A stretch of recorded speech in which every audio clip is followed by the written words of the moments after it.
Okay, good evening. Okay, there's a line in that song and it said, this precious stone, this solid ground. Now that's not actually in the original song. In the original song it says, this cornerstone, this solid ground.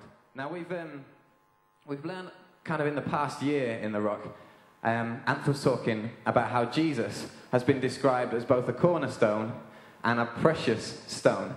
And as I was just singing it there, it had a lot of significance for me because I've grown up in church basically, which has its advantages and disadvantages. And I was sharing on Wednesday night about how I think one of the disadvantages for me has been that my relationship with God has been a bit up here and not always in here. You know, you do algebra at school and you get your kind of x2 plus y is whatever, and you have to figure out what is what, and then you get your solution. And I think my relationship with God and my spirituality has often just been, well, I know the solution, and it's all just a bit of theory. It's not always a heart. It's not always something that's precious. And you know when something's precious because you give up anything for it. And I'll be really honest, I've noticed a lot in my life recently, I won't give stuff up for God, which can call it good or bad, but what I've learned is it just kills me and it sucks the life out of me. And I was just saying to Amy, my wife, before I came, and I was like, I'm a bit kind of nervous about doing this. And I'm not usually nervous about speaking.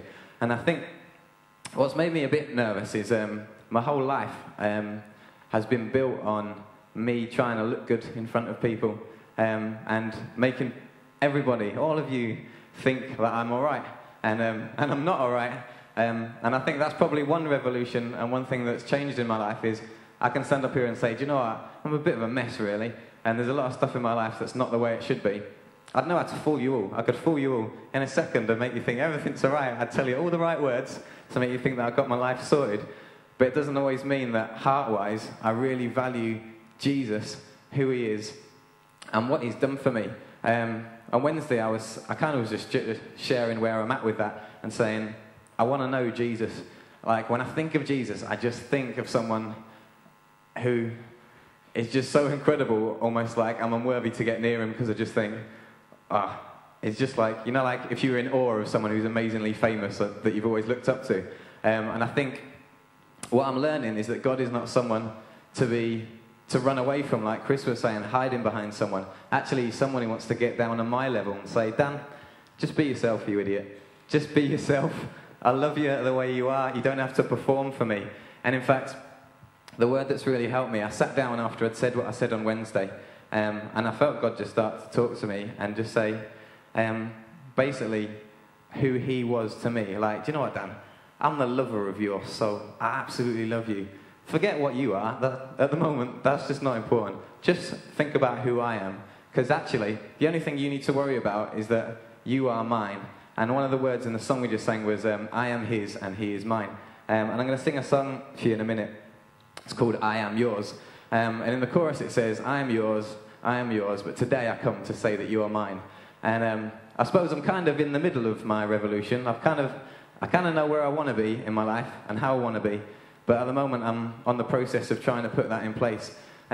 Because I've realised that life is a journey, and that's what Amy was saying to me before I got on. She's like, it's not about being perfect, it's about you explaining where you're going, basically where you want to head. So I suppose my revolution tonight is about saying, I've realised that performing, trying to fool everybody, actually, you can be perceived as good, but it doesn't bring you any life.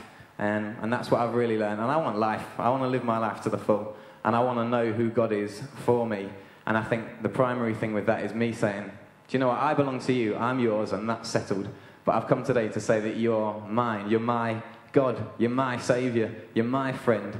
You're my healer. You're actually the one who sticks up for me when everyone else is seeing all the horrible stuff in me. So I hope that helps you. That's where I'm at the moment. So enjoy the song, but actually Chris is going to come and tell you the notices first. Chris.